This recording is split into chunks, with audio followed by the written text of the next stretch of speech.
Hello and welcome to the Horti-Culturalists. I'm Stephen Ryan. And I'm Matthew Lucas. And we post a video every week, so why not press subscribe and the alert button so that you can keep up with our daring do in horticulture. Oh, very daring and very doish. And if you have a question for Stephen Ryan, do put it in the comments below, because every Monday we have a short answering your questions, and do put where you're from and it helps the context. Exactly, so why not indeed join us in all different directions. Yes, indeed. Now, if your horticultural juices start to flow watching this video, you might want to consider joining the Royal Horticultural Society Victoria, of which Stephen Ryan might be the patron. And in fact is. Yes, the Royal Horticultural Society Victoria. It's an august organisation that has been around since since this garden was probably developed. It services horticulture in its amateur form all over the country. Sounds like heaven. And another note, any plants we do mention in this video will be in the copy below. Just hit read more if you can't see them immediately. Which brings us, Stephen, to this gorgeous view behind us. Yes. Where are we? Well, we're at one of my favourite gardens yet again, Duneira at Mount Macedon, and it is a wonderful historic estate, and we're going to talk all about it. Well, it is stunning, and we've made a series of films in this garden, so we'll put them all together in a playlist so you can explore the whole garden in your leisure time. But we should go and explore right now. What a good idea. Let's go. So, Stephen, who was the founder of this garden? Well, his name was Suetonius Officer, and he was There's a wealthy... a name. Yes, there's a name. He was a wealthy pastoralist, obviously of originally Scottish descent. He was the one that started off with the grand plans to create this garden. Aha, well, thank you, Suetonius. Yes. Stephen, what an amazing, amazing landscape. So, paint the picture for us. When was this garden planted, and what would have been the idea behind it? All right, well, it's a garden-esque garden. So in the English style, it was basically laid out in the 1870s, and the idea was to be grand. So large sweeping lawns. Show off. Yeah, show off, exactly. Well, that's what gardening's all about. I mean, gardening as an industry and as an amateur hobby is all about showing off. You know, you want to grow the biggest dahlia, you want to have the largest rhubarb or whatever. Well, you may not, but lots of other people do. And so there's always been that competitive feel about it. And of course, if you are up here for the summer and you are a Suetonius Officer sitting on the front veranda in a nice chair, and your visitors come up the driveway in their horse and buggy or whatever, you want them to feel impressed with everything. So size, in fact, matters incredibly with a property like this. So huge sweeping lawns. Admittedly, the trees would have been small back then, but the idea of having large towering trees in the landscape would have all been part of that grandeur that they were trying to create.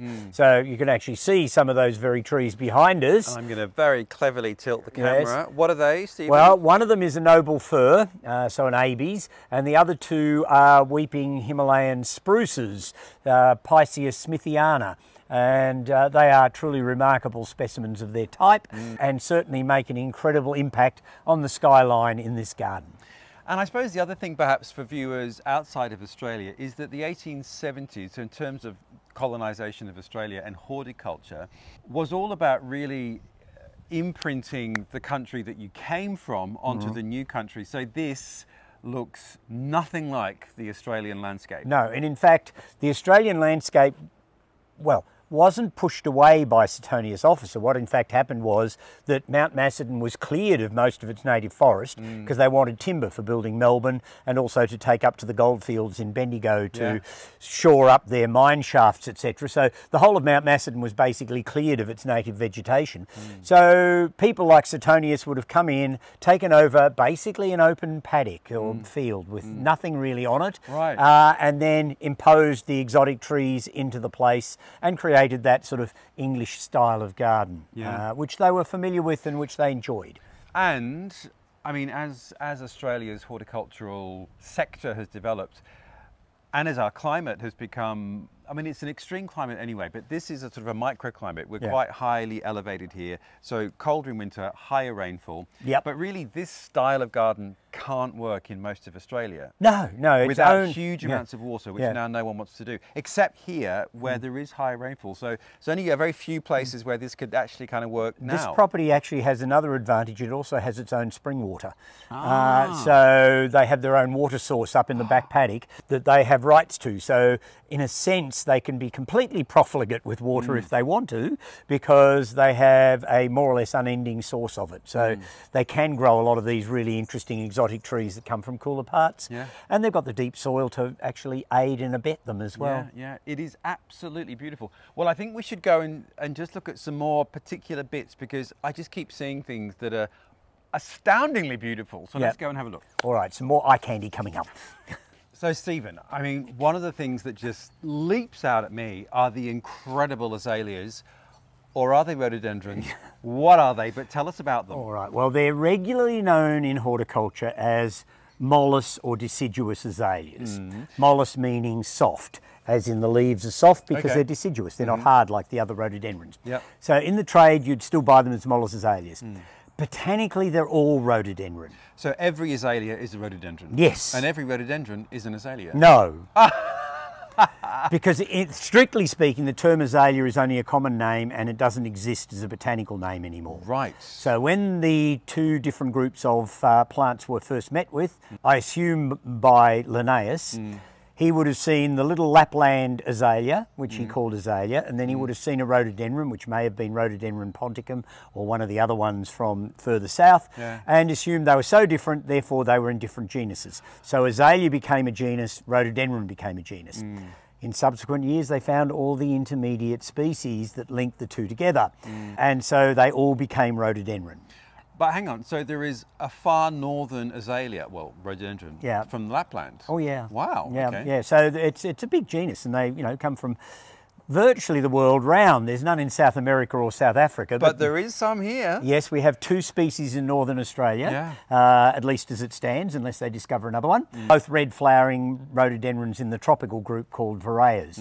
But getting back to the mollis group, now this one's one of the North American deciduous azaleas, Rhododendron occidentale, and it has this fabulous soft pink flower with this wonderful sort of orangey flare inside, and it is one of the wild species rhododendrons that I'm sure was used in the complex breeding program of what we would class today as mollis azaleas. And of course there's different subgroups. There's Nap Hill azaleas, which were bred in the Garden of Nap Hill in England.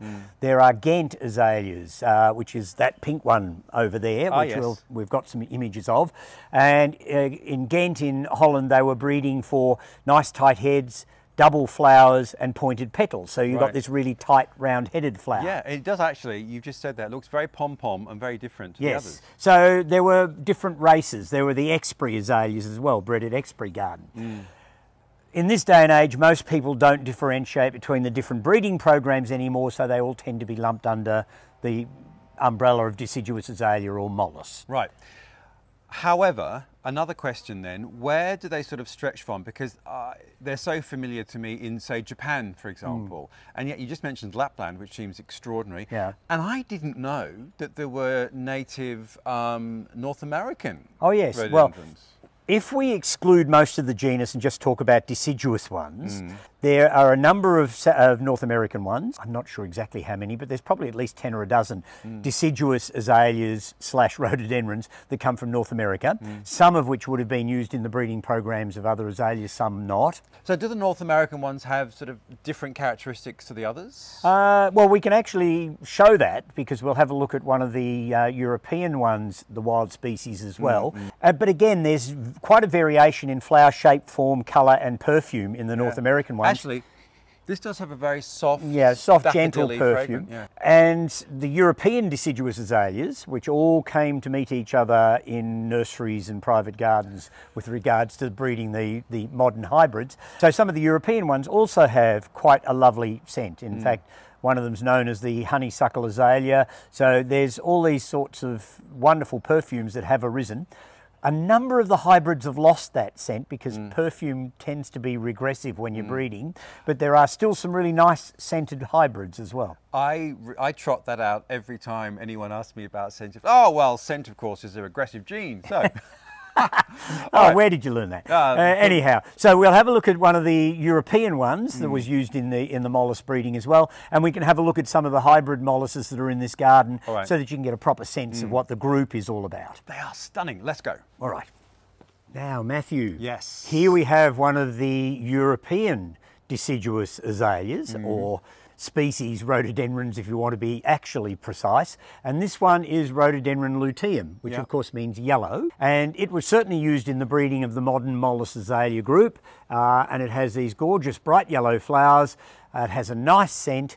And of course, the other thing I haven't mentioned about this whole deciduous group is the fact that many of them also have quite handsome autumnal foliage. So you get the spring flowers, but then you also get autumn leaves, which I think makes them even more valuable in the garden. And this one is covered in moss and lichen. It's incredible. Now, I have my own, what is this called again? Rhododendron luteum, if we're going to be specific. Luteum. I have my own story about this because I went to Georgia, the country, not the state. Yes. And we were driving up through the Caucasus Mountains, and I was driving and I saw this blob of sort of golden yellow by the side of the road. We were there in May, obviously, spring in the Northern Hemisphere. Screeched to a halt. There's a rhododendron, a wild azalea. And it was this, and it was growing, I'll drop a picture in of it. It was growing just by the side of the road next to a much larger shrub. So that brings me to the question of, some of these are in quite strong light, some are in dappled light. What's the ideal condition for them? And the ones around at the front of the house are in direct sun. Yeah, well, in a climate like this, direct sun is actually best, because if they're in dappled shade or even slightly heavier shade, they tend to grow a little bit more sparse and they don't flower as heavily. So in our cool climates up in the hills where we are here, then a good open sunny spot suits the deciduous azaleas far better. And in fact, we'll have some footage of the pale lemon one around the corner, which is just drop dead gorgeous. I mean, so many flowers on it. So I would put them in a sunny spot. Having said that, when you get to warmer regions, then you need to keep them out of the hot afternoon sun. So it really is a bit dependent on where you are, and like the rest of the group, acidic soil is really important. All right, let's just go and look at some of the hybrids derived from these two. Well, and the rest that were probably muddled in there as well. And the rest. Yes. Oh, well, so here is just... it's like, I don't know, the colours are extraordinary. Yes, it's just amazing. You've got bright pinks, you've got salmon colours, you've got wonderful soft oranges, you've got striking sort of centre flares in the flowers. They really are drop dead gorgeous and completely and utterly in your face. So they are a remarkable group of plants. All right, just to give the whole story a little bit of context and sort of spread our wings a bit, I thought we'd engage with one of the evergreen Asian azaleas, or Rhododendron indicum in the case of these.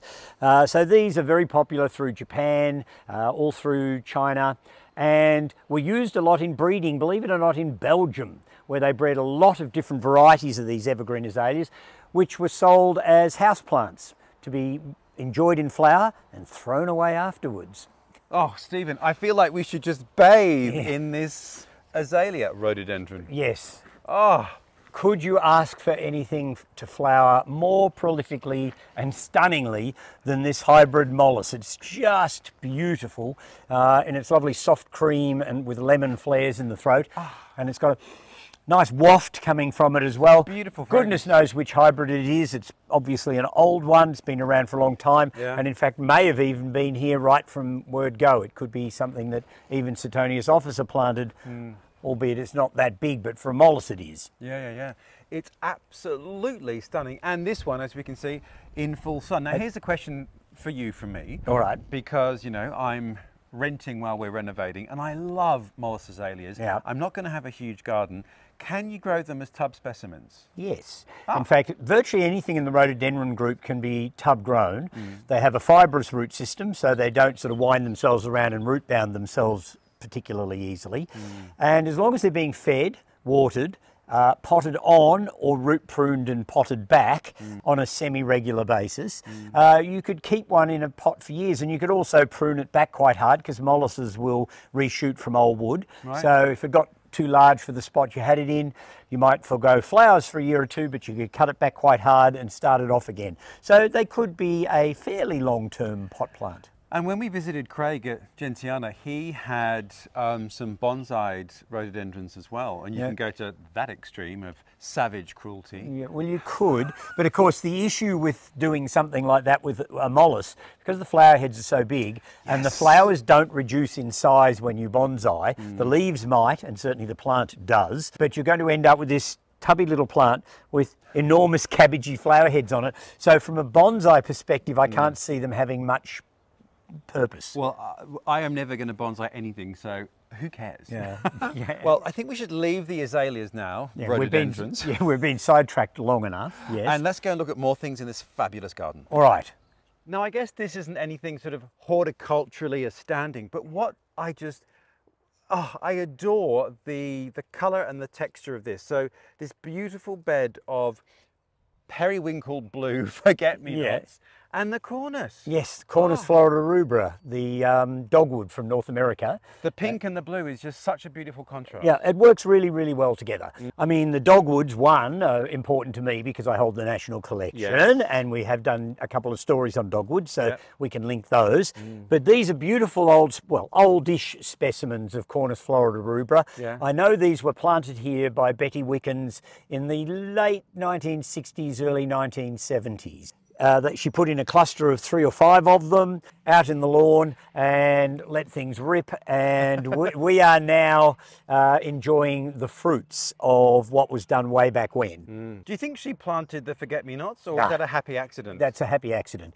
So what would have happened was it would have had, in fact it did have, I remember now, it had a bed around it, so she dug a bed into the lawn, and the bed was filled up with Karum azaleas, so the little flowered Japanese azaleas. And they, of course, have all slowly faded out and disappeared with the shade coming in over the top of the bed. So it was a rather irregular shaped bed of hot pinky red azaleas with the dogwood sticking up through them. The dogwoods have taken over the whole area, and so the shade underneath became a good place for the forget-me-nots to take over, and that's exactly what's happened. So it is a happy accident. It's absolutely beautiful. Now, you were just mentioning, though, that from a heritage perspective, the heritage consultants suggested these should all be ripped out. Yes, and it wasn't so much that they weren't in keeping with the era of the garden, but because this front lawn was originally open completely with just the ring of trees around the carriageway that runs along the bottom, the dogwoods were seen to clutter the lawn, and so they should have been removed. At least that's what the heritage people said. It was never followed through with, and I think there'd be few people. Well, I think there'd be few people that would argue that case. I mean, they are just so beautiful in their own right. Why would you remove them? I mean, it's just, again, a part of the evolving of this garden and the stamp that a previous owner put on the garden. So I'm sure Betty Wickens would be really upset if it was discussed that her dogwood should be removed from the garden because, you know, they were hers. Betty, thank you, because this is one of the most beautiful and romantic spots in the garden now, I think, at this time when they're both in bloom. Oh, yeah, beautiful thing indeed. On to the next. Yes. All right, here we have a fantastic specimen of Liriodendron tulipifera, the tulip tree from North America. Now, we saw a beautiful one in Ardhilly. That other garden, which we'll link below. But this one has a very, very strange form. What's going on here? Well, it's the base of the tree is a huge burl, and burls often come about due to a fungal infection or something like that. And so the plant grows this amazing sort of warty-like structure around the problem to circumvent it. Now, normally the tulip trees grow up into big, tall, elegant trees. Very kind of symmetrical. Yeah, but this one has grown into this amazing, gnarled, weird shape. So just because of its unusual form, this tree, I think, is of particular note in this garden, because I've never seen a specimen of Liriodendron that looked even vaguely like this one. No, it is beautiful. It's very gothic and looks like it's going to chase you. All right, well, let's go on to the next amazing thing in this garden. Well, Stephen, this is a very beautiful sort of, it's not an avenue, it's a row of sycamores. Yes. Which is gorgeous, but it's reminding me of the driveway to this amazing garden. It is, well, it was planted at the same time. It's a bit unfortunate that they decided to plant sycamore because it self-seeds itself all over the garden. So it has caused a few issues for the gardeners here over the decades, I'm sure. But they are beautiful trees and they've got up to a wonderful size now, and they really give the garden a sense of antiquity and scale. They do, but let's now go and look at the drive, which has a famous avenue of elms and bluebells. Oh yes. So what are the trees that this avenue is planted of, Stephen? Well, a very obvious choice in its day, they're English elm. Ah, yes. So it would have been traditional, expected, and an obvious tree to plant. And I guess in hindsight, it's interesting because the trees of this particular species throughout Europe and North America have virtually disappeared because of Dutch elm disease, and we still have elm trees here in Victoria. Very, very beautiful. Now, what is, I mean, I've obviously heard of Dutch elm disease, but what actually is it? All right, it's a fungal disease that is spread by a bark-boring beetle. So the beetle bores into the bark and doesn't actually do any direct harm itself, other than the fact that it carries the fungal disease with it. It gets into the system of the plant and it very quickly kills the tree, although having said that, the root system tends to stay alive and then saplings will come up as suckers. How odd. And then of course the problem is as soon as the saplings get proper bark on them, then they can be reinfected by the beetle again and the whole process goes again. So unfortunately they've virtually disappeared in most parts of the world, except for here in Australia where we, as so far, touch wood, haven't actually got Dutch elm disease. So for us to get Dutch elm disease, the beetle would have to be introduced somehow, which, you know, stranger things have happened in Australia. Well, I actually have a sense that the vector's already here, but it hasn't brought the disease with it. So if some infected timber came in or what have you from overseas, then Dutch elm disease could then easily go mad in Australia. So at this stage we're hopefully safe, but sometimes it's a matter of when, not if. Long term, this could be a major issue. But I guess too, I mean, in terms of the evolution of plants, that you'd imagine that the elms of Europe and North America are going to develop a resistance to the fungal attack. At this stage they have found some trees that do seem to have resistance, and of course they're also trying to breed a hardier elm that is going to survive the problem. And so there is work being done to try and reintroduce English elm back into the landscapes of England and Europe. But at this stage it is only in its infancy, so there's still plenty of hurdles to jump and there might be a few stumbles to make on the way, unfortunately. Well, let's hope that this avenue stays as superb as it is forever. But when do you think it was planted? Was this the first owner, the 1870s? Yes, this would have been planted by Suetonius Officer back in the 1870s, and in itself raises a couple of interesting conundrums. The avenue then is 150 years old. The trees are surprisingly small in general for trees of this size. Any of our Australian viewers who have been to the Fitzroy Gardens in Melbourne will see trees of about the same era. I was going to say, the elms in Melbourne are massive, huge trunks. Now I'm not quite sure why they've never succeeded as well up here as they might. It could be altitude, being at about 3,000 or a little under 3,000 feet above sea level.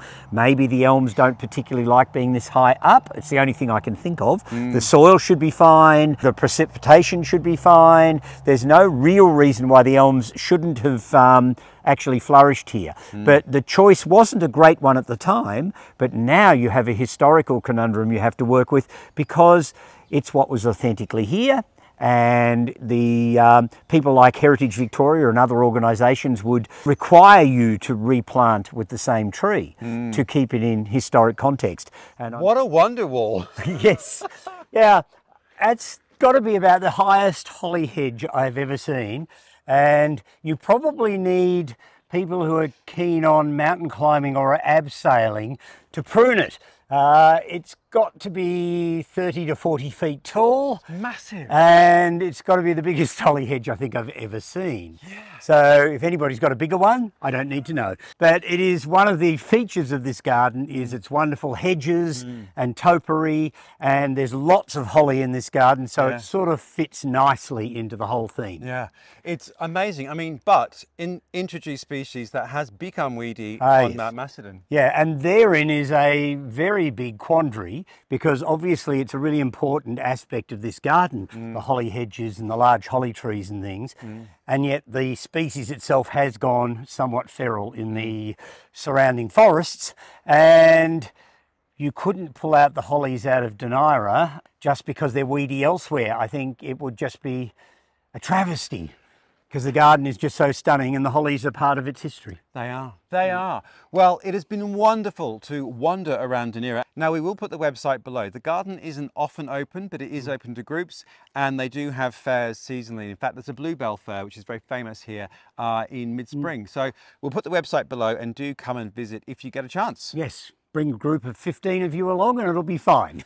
But we would like to just thank the trustees of the Duneira Garden for letting us wander around today, and to Pip, the head gardener, many, many thanks. Yes, it's been a fabulous day, and I hope you all enjoy our little visit to one of Mount Macedon's really important properties. We have. I have never been here before, and it's wonderful. But if you want to know what we're doing next week, hit subscribe. We post every Friday. And don't forget our Monday shorts. If you've got a question you want me to answer, please put it in the comments below. Tell me where you're from so that I've got some sense of the whole thing, and we'll answer it on a Monday. Well, you will. I will. I'll read it out. That's as far as my skill goes. Well, from the Game of Thrones holly hedge here at Duneira, we say goodbye and look forward to seeing you next week. Bye all.